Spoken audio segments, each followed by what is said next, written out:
think I'll wait for Janice to come back. I see she's muted, so. Oh, there she is. Okay. I think we'll go ahead and get started. I'm going to convene the September 3rd, 2020 Zoning Hearing Officer meeting for San Mateo County. I'm Lisa Grote, and I'm the Zoning Hearing Officer for the county. And before we get started, I'm going to ask Deb Robinson to lead us in the pledge. We do start every meeting with the Pledge of Allegiance. Deb? I pledge allegiance to the flag of the United States of America and to the republic for which it stands, one nation, under God, indivisible, with liberty and justice for all.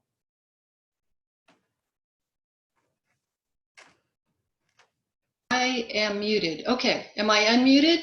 You're unmuted. Okay, did you hear my introduction or should I do that again? You did hear it? Okay. Okay, so before we get started with anything on the agenda, I will ask Deb to read the instructions for how remote participants can participate. So Deb, if you want to go ahead and read that. For those attending the meeting on the Zoom video conference, we will use the raise hand feature in order to organize any public comments. During the general public comment period and for each item on the regular agenda, I will ask those members of the public who wish to comment to click the raise hand feature to raise your hand to speak on that agenda item. For those joining by phone, please press 9 to indicate your desire to speak, star 9, excuse me. Please note that members of the public must wait for my prompt in connection with each agenda item before using the raise hand function. For example, you cannot raise your hand at the beginning of the meeting for an agenda item that is later in the meeting. When you hear your name called, I will prompt you to unmute your account and inform you that you may begin speaking. Thank you for your patience as we embark on this journey together. Okay, thanks, Deb. Before we get started with the actual items on the agenda, we do have an opportunity for oral communications. If there's anyone here who would like to speak to an item that's not listed on the agenda, now would be the time to let Deb and Janice know. I'm not seeing anyone, okay, for oral communications, thanks. And so we'll get right into the consent calendar. I will read this project description into the public record. If someone wants to remove the item from the consent calendar, please let Jonathan or Deb know and we can remove it and discuss it. If no one does want to remove the item, it will be approved in accordance with the findings and conditions that were included in the staff report.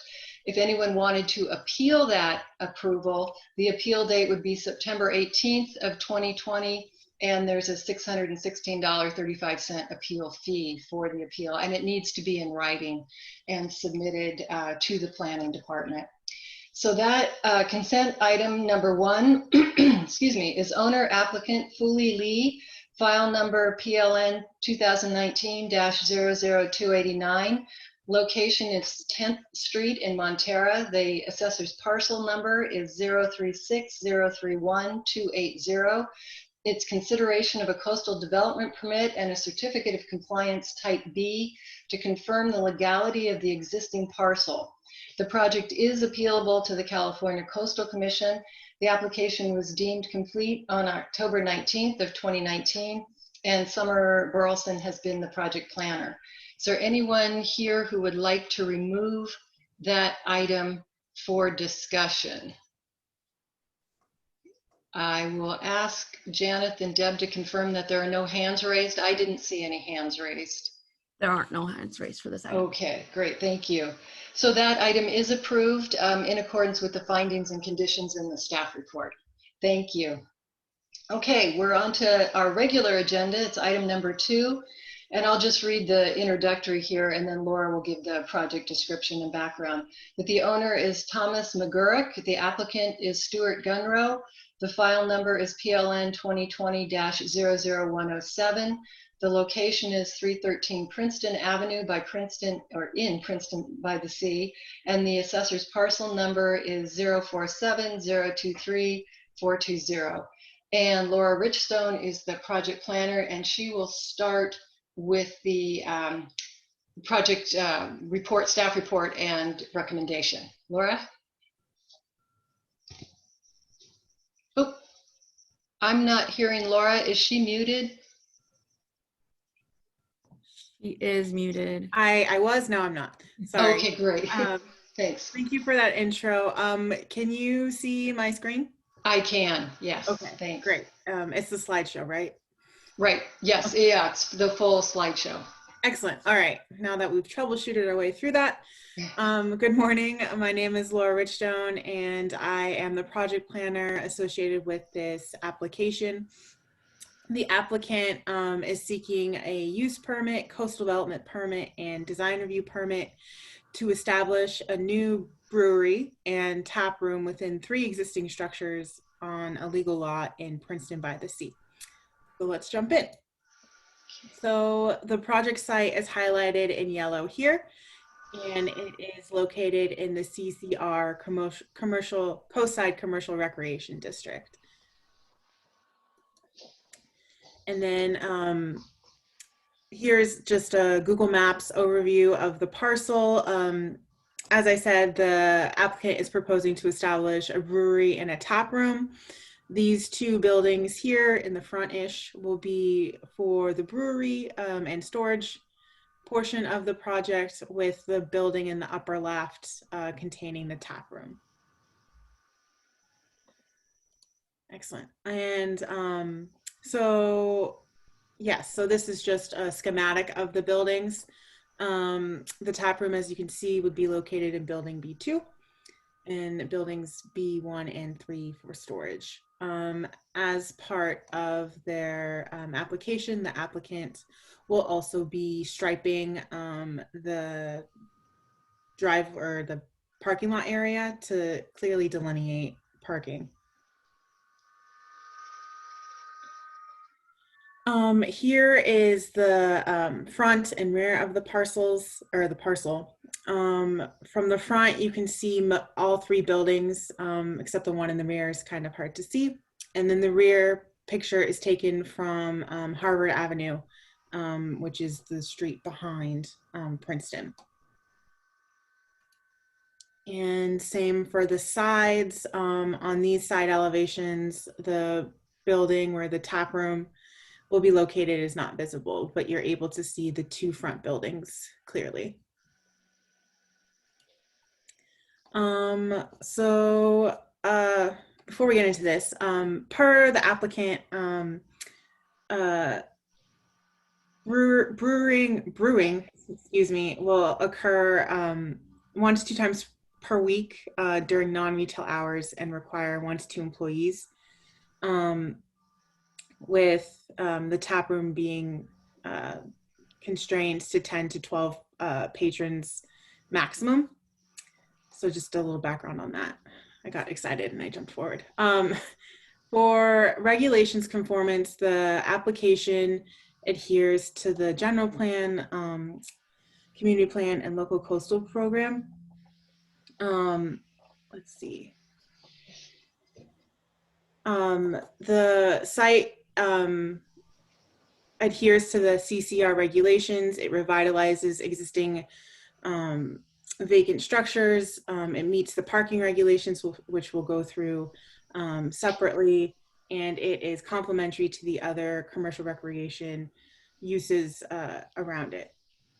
In addition, the project meets the Half Moon Bay Airport land use plan. It's located in an area controlled by the Half Moon Bay Airport, in a runway, in an approach and runway area. However, because the structure is less than 16 feet in height and is limited to a maximum of 10 to 12 persons, the structure and use won't impact incoming and outgoing flights, and is allowed in these structures. So moving on to zoning and design review. As I said, the project is located in the CCR DRCD district, which is Coastside Commercial Recreation, Design Review, and Coastal Development District.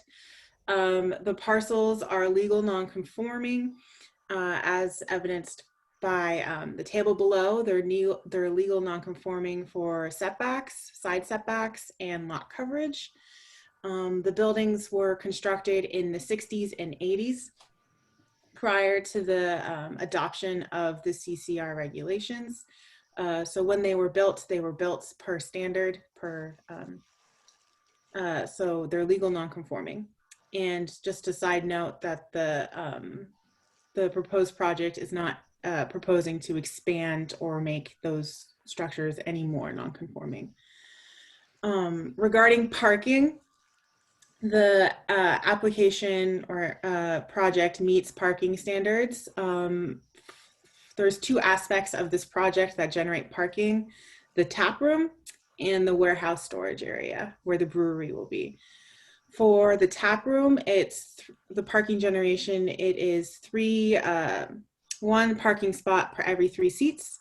And then for the warehouse portion of the project, it is 1 parking space per every 2 employees on the largest shift.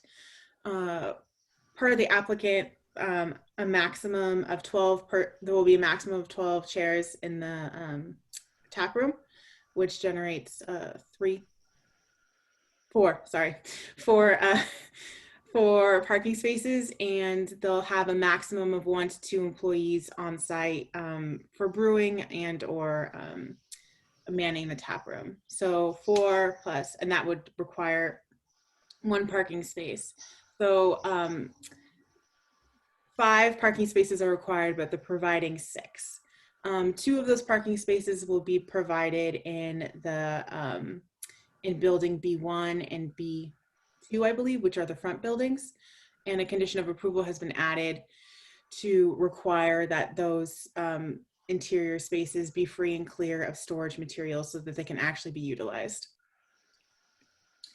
For the design review aspect of this project, no changes to the exterior are proposed, with the exception of striping the parking lot and constructing a sign for the business.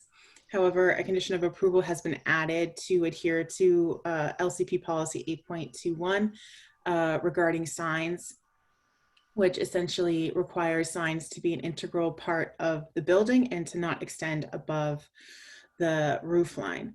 So that has been added.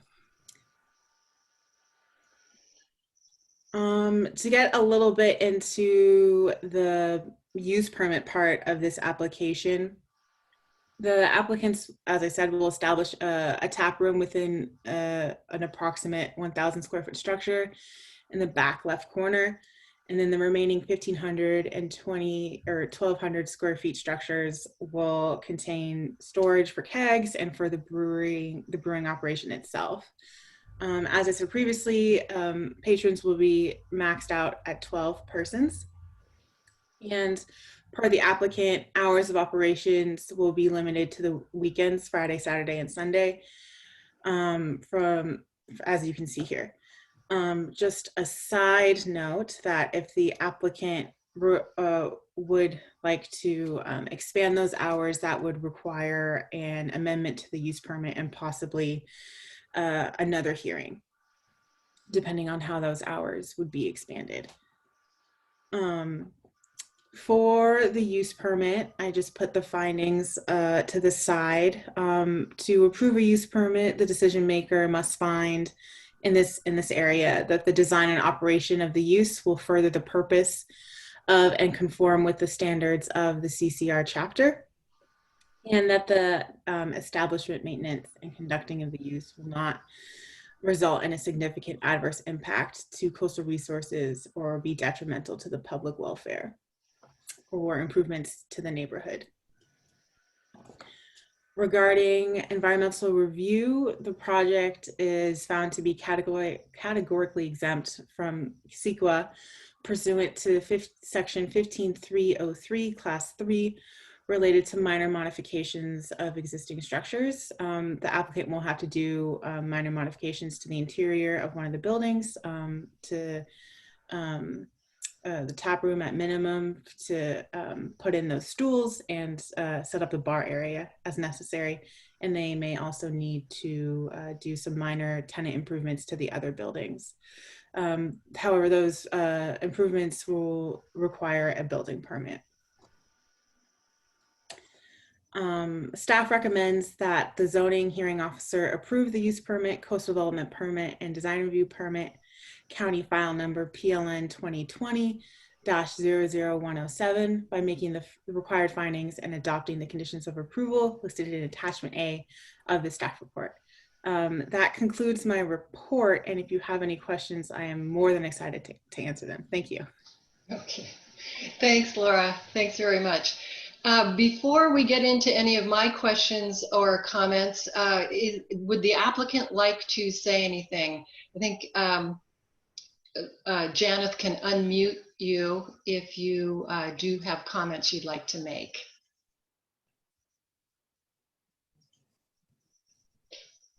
Janeth, can you unmute the Yeah, applicant?